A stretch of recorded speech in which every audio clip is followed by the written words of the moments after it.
Guys, Spider-Man 2 is out and it is so good. I've injected it into my veins. I've taken 19 inches of venom. I've done it all. I have played so much Spider-Man 2 over the last few days to the point where I almost forgot to make a video on it. And then I realized, oh, I'm so far into the game. Maybe I should wait until I finish it to do a full review. But no, we're going to talk about it before I finish it, even though my overall progress is 73% on the entire map, which is crazy. But yeah, I'm really enjoying the game to the point where I'm debating whether it beats Baldur's Gate 3 as Game of the Year this year. Genuinely. Now, if you haven't watched my other videos on the Spider-Man game or just, you know, don't know me at all, I love Spider-Man. He's my favorite superhero. Just everything Spider-Man I want, okay? So when Spider-Man 1 came out in 2018, I was all over it. I was so over it. My goodness. I wish I had 19 inches of venom back then. What? And then Miles Morales came out like 2 years later, right? Oh my goodness. It got better. And then we have waited 3 years for a sequel. Like a proper sequel. Not the Miles Morales spin-off, not some other spin-off. A proper sequel, and it's finally here. We get to play as both Peter and Miles, and there's some secrets in the game, which I'm not gonna spoil. Because genuinely there are moments in this game where I'm like, I didn't expect that. Like, they have balls to do this. Insomniac games have big balls to pull off some of the stuff that they pull off in Spider-Man 2, and they do it so good. It's so well done. They've earned every moment of this game. All the praise that's coming their way, deserved. Absolutely deserved. I think it's got a 91 Metacritic score right now. IGN gave it an 8 out of 10. You know, IGN's IGN. The game is genuinely so much fun. Everything from the open world activities to the main story, like the collectibles even, it's fun. And I remember doing the open world activities in the first game and even Miles Morales, and it was a bit grindy to some point. Like, especially the collectibles, how many there were. But this one, every open world activity has some kind of gameplay that just is fun. There's little spider bots you can collect. And sure, you're just collecting them, you're just webbing them up and getting them. But they're cool little references to other things in the Spider-Man universe, as well as the payoff at the end if you collect them all. Such a good moment. And not only that, the main story is phenomenal. It is so good. Everything from Miles' storyline to Peter's storyline to even every other character that features in that main story. Everyone has a great story. Everyone has good character development. The personal journeys that we're going on with Peter and Miles are just some of the best I've seen in video games. And the villains, oh my goodness. We have upgraded, ladies and gentlemen. We have upgraded our villain game. The villains in Spider-Man 2 are so good. Kraven is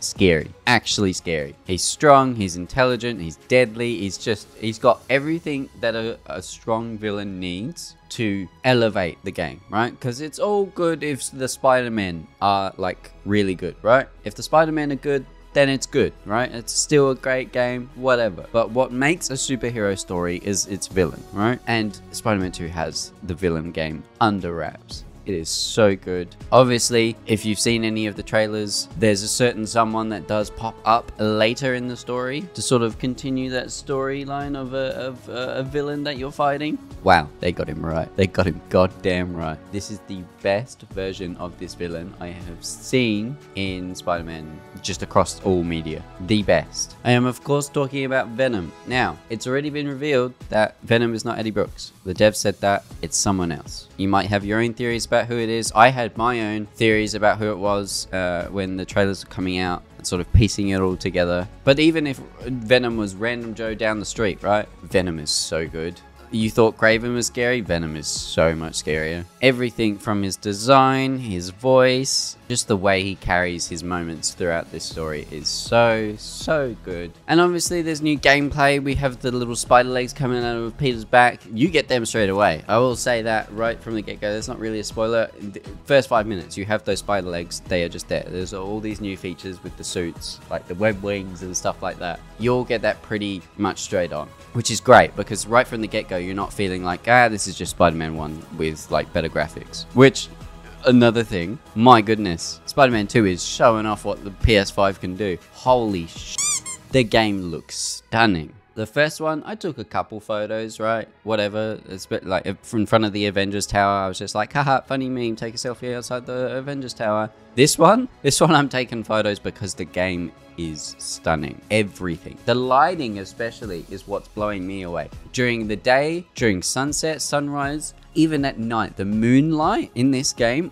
what the hell have they done? They've cracked it. Insomniac Games know the potential of the PS5 and have pushed that potential way beyond what a normal studio would do. It is so good. And with that tech upgrade with the PS5, obviously everyone's going on about the loading times when it comes to fast travel and just loading times in general. It is genuinely so quick. IGN did a video where they dumbed down the time, and I think it's like 1.2 seconds or something that it takes to fast travel from one point of the map to the other. It is so quick and it's so seamless. It's just everything from switching between Miles and Peter. Everything is seamless. Everything is quick and it gets you straight into the action, which I think is the most important bit. You're not losing retention because you're taking too long to get somewhere. You're not, losing people when you're on the subway, text on your phone, waiting for the loading screen to get to the next area, right? It is quick. You're in the action at all times, and if you don't want to be, just swing around the city, have some fun. The web wings, oh my goodness, the web wings are such a cool way of getting around the city. They're so quick as well,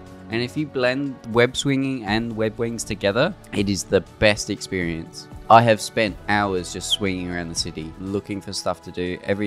I'll just swing for hours and just do random events that pop up around the world and be like, okay, I've had my fun. I didn't need to do main story to have some fun. Swinging, web winging, fighting crime on the streets, that's all I needed. That's all I needed. This game is so good. It is so addicting. And I think the reason for that is because it keeps you in the action. Because everything's so quick. The loading times are quick. The combat is quick. The web swinging, the web wings, it's all quick.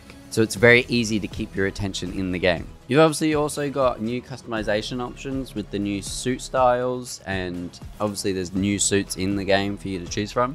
However, I have not switched suits for both Miles and Peter, which is wild because I remember in the first one, at the first opportunity I got with a suit that I liked, I switched. With the first one, it was the Tom Holland suit. With the second one, I think it was the track suit, I think it's called. But Insomniac have actually done a good job of upgrading the suits from the Miles Morales game and the first Spider-Man game. Peter's suit especially is actually really upgraded in terms of its look. The colors just pop more, the design is sleeker, everything just fits more with how I envision Spider-Man. So I haven't switched suits for either Spider-Man. I have been tempted to switch suit styles, and every time I get a new suit, I'm buying it and I'm upgrading it so I have the new suit style so I can have a look at what's available. And they are really cool. The new suits are cool. The new suit styles especially are really cool. I like changing the color scheme of a suit. It means that I can have something where I'm not choosing a suit because of its color. I can have that color on the suit that I want. So yeah, everything with the new Spider-Man, it feels fresh, it feels new, it feels upgraded, it feels next generation. I think that's the most important thing,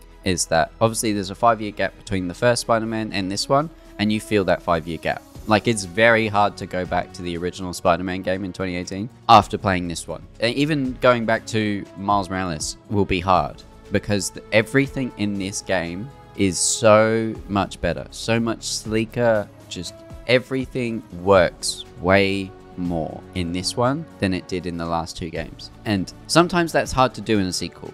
Devs can get caught up in bogging down a sequel with new features that don't actually need to be there. But every new feature in this game feels like it needs to be there. It feels like it completes the experience. And that's why it's very hard for me to say whether this might be actually Game of the Year. I know I said that for Final Fantasy 16. I said it for Baldur's Gate 3. I'm saying it for this now.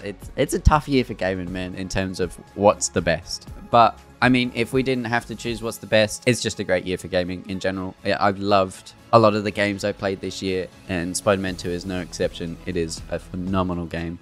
I highly recommend playing it. Even if you're not a Spider-Man fan, even if you don't like superhero games, it is just a good video game. It's such a nice experience. It's a story-driven experience especially, and everything just works in this game. So if you haven't already, pick up the game and just, keep an eye out for a full review from me, which will contain spoilers eventually. Once I finish the story, I do want to do a spoilery review of the game, talking about the story moments, what's good about the story, what I enjoyed about all the different gameplay moments and sort of different events that pop up through the game as you progress. So if you'd like to see that review, be sure to subscribe, like the video if you enjoyed this. I'll be doing more Spider-Man 2 content. Like I said, I'll do the review. I might do a couple other videos. We'll see. And thank you so much for watching, and I'll see you guys in the next one.